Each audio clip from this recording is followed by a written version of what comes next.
On the edge of a small desert town lived a man named Elier, known by everyone as the Dream Teller. He was not rich, nor powerful, nor educated in any grand school, but he had a gift: he could make people believe in their dreams again. Every night, after the sun dipped behind the dunes and the wind began to hum across the sands, Elier would climb a small hill with his old lantern and sit beneath the wide open sky. Children followed him first, then mothers, and even the tired men who worked all day in the fields, all gathering around him. And there, under a sea of stars, Elier would begin to speak, not about gods or kings, not about money or power, but about the light within people that refused to die. They said he talked to the stars before he spoke to men, and maybe it was true, for his words always carried the weight of something infinite. One evening, a young traveler named Lior arrived in the town. His eyes were sharp, full of questions, his heart heavy with failure. He had left his city after losing his business, his friends, and his confidence.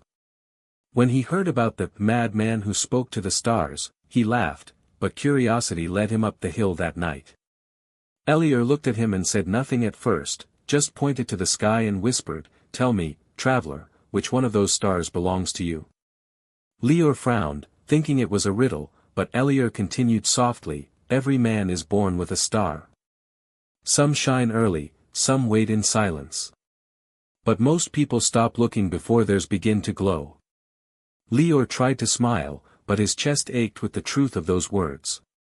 In the days that followed, Lior stayed in the village, helping Elier with small repairs, fetching water, and listening to his night talks. The old man spoke of patience, of faith, and of pain, not as enemies, but as the tools the universe uses to carve strength into a soul. Slowly, the traveler began to feel lighter. He found joy in small things, fixing a child's broken kite, helping rebuild a farmer's fence, hearing laughter again after months of silence. But one night, when the sky was especially clear, Elier said something that Lior would never forget. "You think the stars give light because they burn perfectly?" he said, gazing upward. "No, they give light because they burn completely. Every dream asks the same of you, not perfection, but surrender." Weeks turned into months, and Lior began teaching the children how to read, using sand and sticks as his chalk and board. The villagers loved him, and for the first time, he felt needed again. But then one evening, the hill was quiet. Elier wasn't there. The lantern lay at the top, still glowing faintly, but the man was gone. They searched for him for days, but no one ever found him.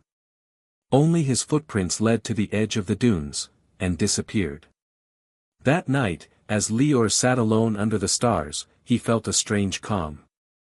Above him, one particularly bright star flickered and shone stronger than ever before.